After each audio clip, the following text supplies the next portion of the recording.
Welcome to SportsBeat KC, the Kansas City Star's daily sports podcast. It's Friday, December 9th, and I'm Blair Kirchhoff. We don't often devote a show to a non-conference basketball game. It would take something special. Well, we have that Saturday, Kansas at Missouri, the border war. It returned to the schedule last year for the first time in a decade as part of a 6-year series, and I bet it gets extended. There's no reason not to continue a rivalry that a cast of coaches, players, and fans took well more than a century to create. So what about the game? A 4:15 tip at Mizzou Arena on ESPN? I say the more interesting team is Missouri because the Tigers are the greater unknown. New coach Dennis Gates crafted a non-conference schedule intended to give his program confidence. I think that's what's happened. The Tigers are 9-0. They lead the nation in scoring and assists and are near the top in field goal percentage, and they haven't played a team that is currently in the top 100 in net rankings or the RPI. It's a team loaded with transfers who are playing by far their most difficult opponent this season on Saturday. Kansas is, well, Kansas. The defending NCAA champ is ranked 6th nationally. Frontliner Jalen Wilson is playing like an All-America. KU has beaten Duke, Wisconsin, NC State, Seton Hall. They took a pretty hard loss to Tennessee, but the Jayhawks look like a top 10 team.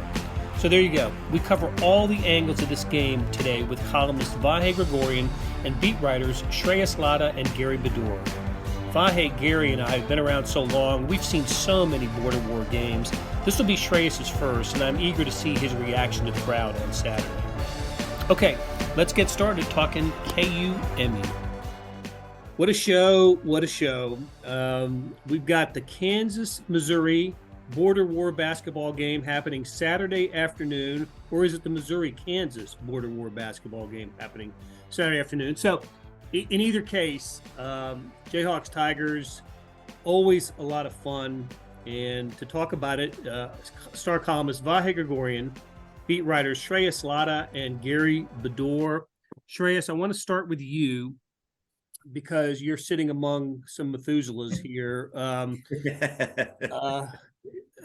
What is the best atmosphere for a game in any sport that you have attended, whether it's, as a sports writer or as a fan, or what do you recall being the best atmosphere of any game you've ever attended? Okay, so I think the best atmosphere, at least as a sports writer, I think was definitely UConn Villanova last year. I think UConn won at the buzzer, and UConn hadn't beaten Villanova, I think, in almost 4 or 5 years. And the building went crazy. I've never been a part of something like where it was that insane. As a fan, I was in the building. I'm a Celtics fan, in the building when they beat the Nets on a game winner on the first game of the playoffs. And that building was insane. It went crazy, went loud. There was a lot of hate towards Kyrie Irving already and the Nets and stuff like that. So it was fun to kind of see the juxtaposition up to that point. And I'm super excited about this. I mean, like, from everything I've heard and, the fans, my DMs and mentions and stuff like that, I think it's going to be a great game and a lot of fun to watch the hatred from both sides. Yeah. You mentioned insane, loud, and hate, and that's just the pregame for for KU-MU. I don't know. Vahe, Gary, and I, we've all been around for too long. I don't know. What about you, Gary? Kansas, Missouri basketball games, even when they were conference members, played some outstanding games with incredible atmosphere. Some of the loudest I've ever heard Allen Fieldhouse and Old Hearns and Mizzou Arena were for these games. Gary, you've seen more of them than anybody here. What do you think about just atmosphere for Missouri, Kansas? Well, when Kansas plays Missouri in Columbia, it's pretty much a 50-50 proposition. Bill Self is 5-4 there. Roy Williams was 7-8. Missouri gets them a lot in Columbia. All time, KU's only 10 over 500 in Columbia. Now at Allen Fieldhouse, KU's won 10 in a row. So when they were in the same conference, usually KU would like to have. Well, if KU won that first game at Allen, they were playing with house's money, sort of going to Columbia.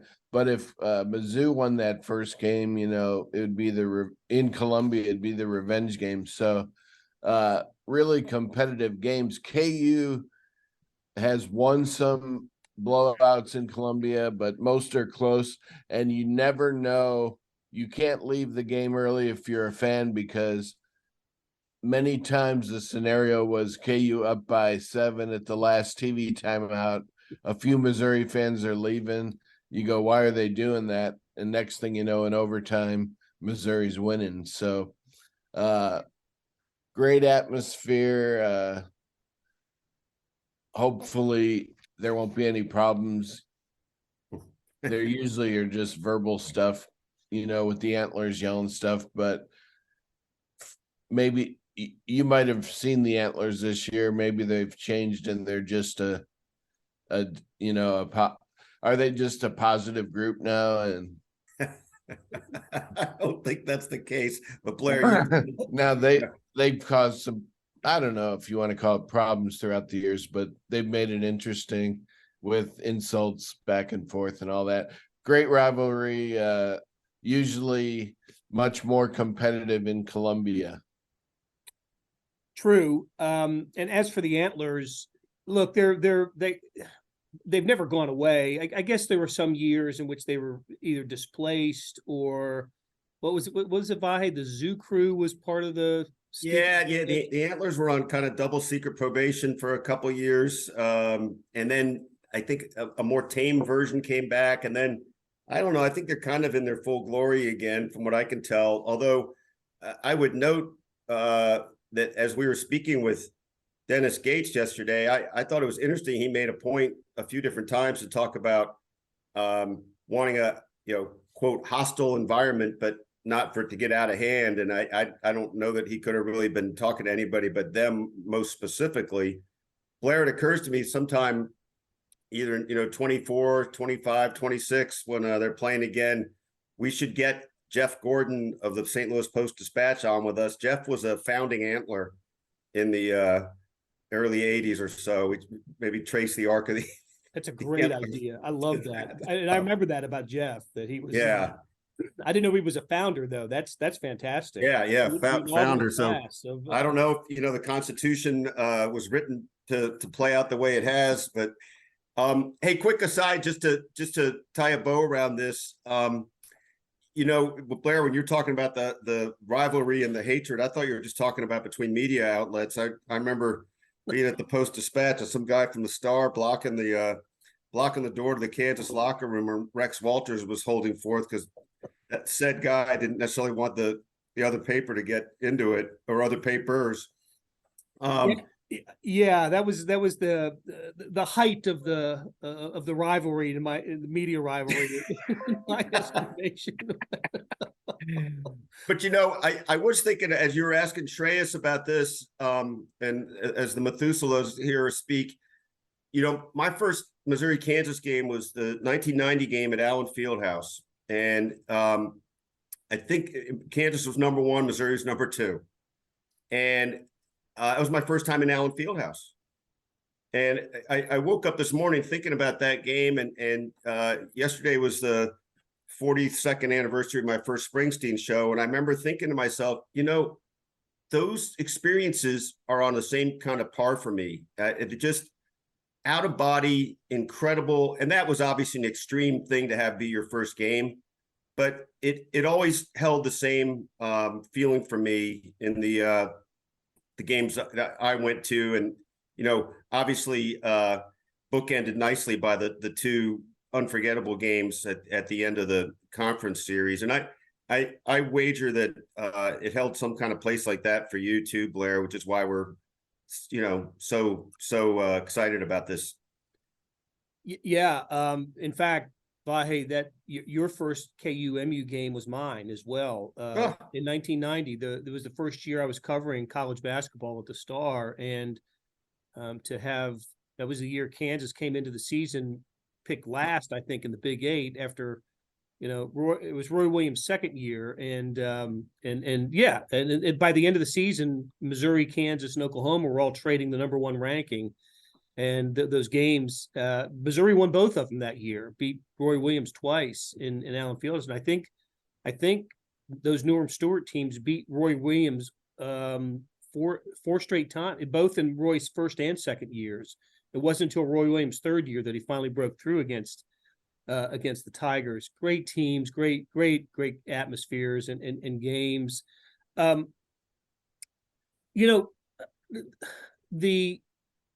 game at Lawrence last year was basically non-competitive, right? So the first time they play in a decade, and I remember Missouri came into that game a year ago having have a couple losses, including one to UMKC, now known as Kansas City. And it turns out, little did we know at the time, that was a Jayhawks team that were going to win the national championship. So quite a mismatch. I want to get into it a little bit further later about what the quality of these teams are this year. But what do you remember about just last year's game, Gary, that in the atmosphere and the build up to that game at Allen Fieldhouse? Well, the buildup was really big because they hadn't played since 2012. So there was a lot of nostalgia and talk about the series coming back and all that. But the game itself was really a blowout. KU led 49-27 at half. And KU, which is known for its close games, that was one of the blowouts. So it was just a blowout game, and the game itself was totally unmemorable. Jayhawks, all five starters were in double figures. Ochai had 21, but Missouri just 5 for 16 from three, which is key, obviously, for tomorrow's game. If Missouri, which shoots a lot of threes, makes them, it's going to be close, or Missouri's going to win, whatever. But last year's game was not even a game. It was over so early, and it was really strange that it was like that. Yeah, I remember Christian Brown having a couple highlight plays early in that game. Hey, can we agree, Vahe, that at least one of the reasons that the schools didn't play each other after Missouri left for the Big 12 was just Bill Self didn't want it to happen. Missouri wanted to continue to have a series in a rivalry with KU, but Bill Self gave it the Heisman, gave it the stiff arm. Yeah, absolutely. And what's interesting about that, too, a couple things, Bill would, I think, maybe posture it a little bit that, that's above his pay grade, but he has the highest pay grade. The way I've thought of it is that no one needed to do less to make it happen, right? I mean, all Bill had to do was say, I want to play Missouri, and that was that. What to me is interesting about that, and this is part of Bill's remarkable people skills in general.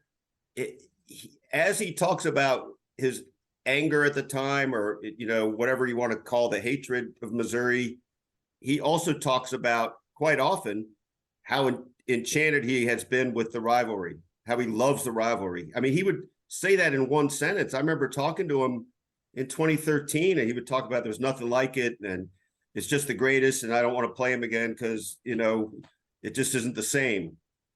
I never put much stock in the way he put it. I just felt like he was frankly being a little petty about it.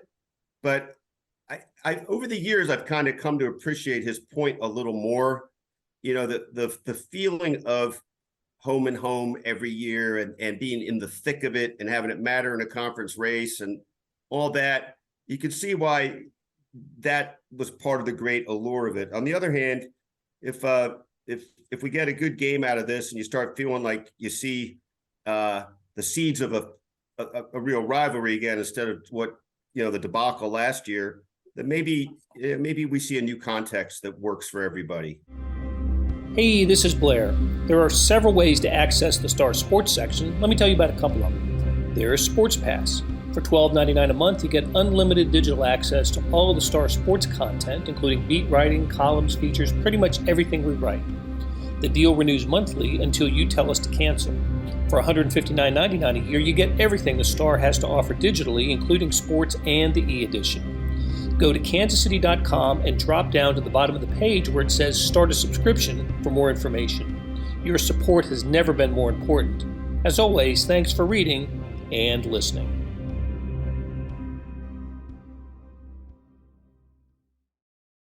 I think one of the reasons was he was looking at it a little bit analytically, saying, "Well, we don't need to we don't need to use one of our non-conference scheduling opportunities for a mid-level SEC program when there's a lot of strategy that goes into your non-conference schedule." Look, that's an important addendum here, and really over the years, KU's scheduling matrix is a fascinating and well-crafted thing every year, very intricate, right, with a lot of incredibly detailed thought put into it, and I don't disagree with you on that. Okay, so what kind of game are we going to see on Saturday? It was 102-65 a year ago. Seems like in that game, one team wanted to run and the other team wanted to not, and it just didn't work out for the Tigers at all. Shreyas, what have we when Kansas has been successful this year, it's been because Kansas has been successful this year. It's been because of the fact that they've found an ability to get their players besides Jalen Wilson involved, I think, on the offensive end. They're a defensive-oriented team, even though Bill Self will talk about how the defense isn't where it wants to be and it's not good and all that, but they're still a top 15 defensive team, according to Ken Palm.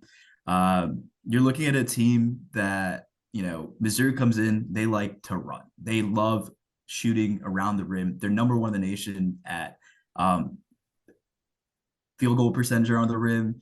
They're first in assists a game. They're first in points a game. They are the team that will run you to death. The issue with Missouri is their best team that they've played so far is Wichita State. That's not Kansas. And their second best team they played so far is UPenn. I mean, like that, it's hard to tell how good Missouri is right now because they haven't played anyone of similar caliber of Kansas basketball. And you're looking at a team where they're very experienced on the Missouri side. Their average player, experience is 3 years. Every single player in their starting lineup is a senior or above.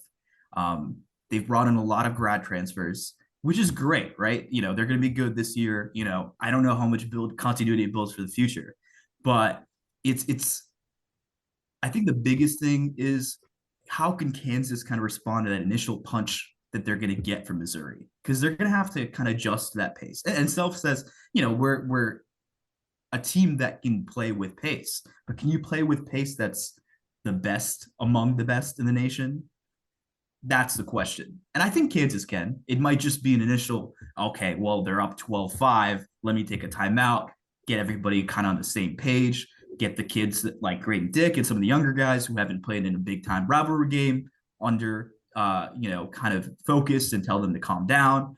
And then kind of Kansas kind of rolls with the way it goes. I think it'll be something like 85-78, it'll be a high-scoring game. I don't think it'll be a blowout like last year, but also I didn't think Kansas would beat Seton Hall by like almost 30 like they did last week. So you never know, But I think this game is going to come down to, can Kansas stop Missouri at the rim? Can they control the pace of the game? And can they limit the turnovers? Because, Missouri averages 14 steals a game. They're going to swipe the ball. Kansas gets careless at times. That could be a recipe for disaster. It's easy to control the pace of the game if you're constantly turning the ball over to the other team and you're getting those steals. Missouri's just going to run. And they're going to keep running you to death. And the good thing for Kansas is Missouri is similarly undersized like Kansas is. So you're not playing a team that's going to go out there with a 7-foot guy and just put KJ Adams in the post and kill you. You're playing a team that's going to just run and gun. And I think it's going to be really interesting to kind of see a team that's similarly kind of sized as Kansas and how they match up. But I think Kansas should win this game.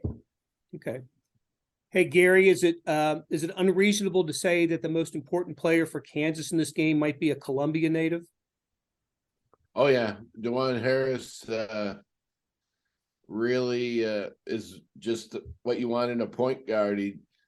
He has way more assists than turnovers, and just is really got a chance to have quite a career. But yeah, without him, if he gets in foul trouble, that's not good. Although Pettiford is supposedly going to be okay for the game, he's not near what DeJuan Harris is right now. Yeah, I think we saw a good example of Harris's value to the team in the Tennessee game, right? Didn't Harris get in foul trouble early in that game, and his minutes were limited, and Kansas was just swimming upstream that entire game. Yeah, he wasn't a factor because of the timing of those fouls, and Self has said twice now that he's been a little bit lazy, calls it on defense in terms of reaching in and stuff, and he needs to not do that anymore. I think he said he did that in 2 games. Called him just being not a lazy player, but playing lazy defense a little bit, and that's when you'll get unnecessary fouls. So obviously, like you pinpointed it, he's vital. Also a high school teammate, right, of Isaiah Mosley for Missouri, Rockbridge High in Columbia. Mosley's been an interesting guy for the Tigers this year. Probably of all the transfers, and there's a boatload of them for the Tigers, the most high profile one because of averaged 20 points at Missouri State last year, all Missouri Valley Conference. But for a series of circumstances, he hasn't, he not only hasn't started, but he hasn't played in every game. And yet twice he's led Missouri in scoring in a game this year. It's an interesting dynamic with him. It is a fascinating Missouri team with their leading scorer is Demoy Hodge, who's a transfer from Cleveland State, and their best player, I think, is Kobe Brown, of course, the returning player. He was first team All SEC in the preseason, a big guy, kind of a Jalen Wilson size guy. And then Nick Honor is a transfer from Clemson, and Sean East, a transfer from junior college transfer who's played Division I previously. It really is a fascinating the way that Dennis Gates has put this team together. I thought that the schedule, by one measure, they played the second easiest schedule in Division I this year, and have taken full advantage of it. I thought it was a smart schedule by Dennis Gates. I don't know how you feel about that, Vahe, but with a team like this, piecing together a bunch of newcomers to play the schedule that he's played, has built confidence and good feelings and good vibes around Missouri. And I have to think that, going into this game at 9-0 for the Tigers and having played their schedule, it would be different if they were 6-3 and having lost a game, a few games in a tournament or something.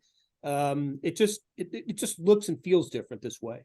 Yeah, it does. And I like what they did. I guess the real measure of what they did will be, how it plays out all season, right? But if you're just looking at coming out of the gates and what this has meant so far, obviously they've got the good mojo that comes with not losing yet. But what also comes with this, I'm sure they understand the context of who they've played and that it's not, what they're going to be seeing. But they have been able to play different ways. They've been able to play different lineups. They've been able to emphasize different things and then kind of get it to coalesce in a way that you wouldn't really have the chance to do if you were, outmatched or even evenly matched most of the time, right? You just have to play differently. And I don't think you'd learn, in a lot of ways, this X factor type stuff about the team.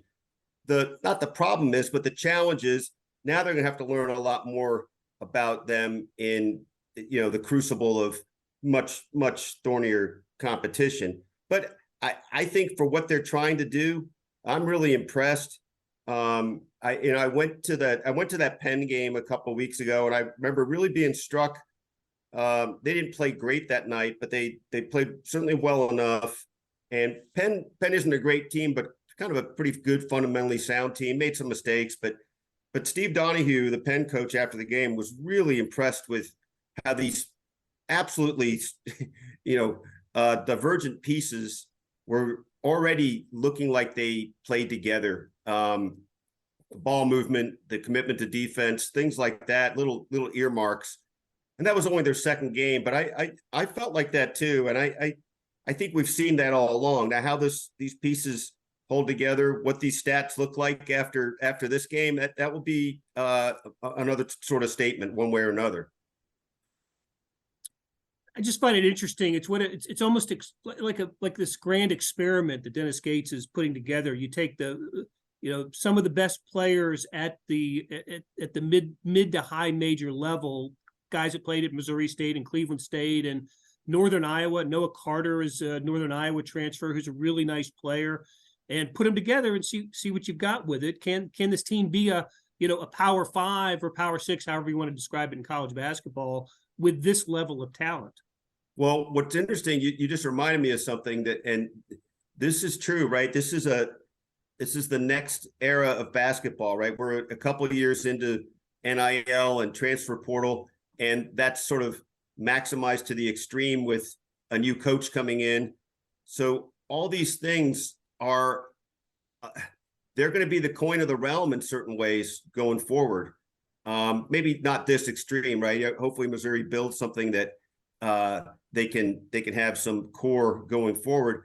But I know, Blair, we talked about this. I talked to Norm Stewart yesterday, and one of the things he brought up was his admiration of how Dennis Gates handles this, but also how difficult it would have been for him to have this kind of roster churn going all the time. And he said it feels a little bit like what you have to do at a junior college, where your entire team changes, radically every year. And I hadn't thought about it in that context before, but that is interesting to me. Now, it'll be obviously, I think, kind of paramount that they do have some parts that can stay and be built around going forward. But we're going to see a lot of turnover, and Kansas has it obviously for different reasons in a lot of cases, right? But it's the way it is. It's Shreyas's generation, and we're only living in it. That's right. We're just visitors. So, all right, guys, great conversation. Really looking forward to seeing all of you in Columbia on Saturday. 4:15, I believe, is the tip time.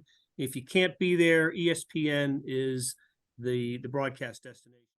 That'll do it for today and this week on SportsBeat Kansas City. Thanks to our producer, George Howard, and to the SportsBeat KC staff of Monty Davis, Randy Mason, Jeff Rosen, and Scott Chasen. Tip of the cap to Gary Bedore, Shreyas, Laddha, and Vahe Gregorian for sharing their insights. Morning Sports Edition had complete pregame coverage of MUKU, plus the Rams' victory over the Raiders on Thursday Night Football, previews of the World Cup quarterfinals, and so much more. Check it out at liveedition.kansascity.com. Thanks for listening, and we'll be back soon with another SportsBeat KC, where we talk sports in Kansas City every day.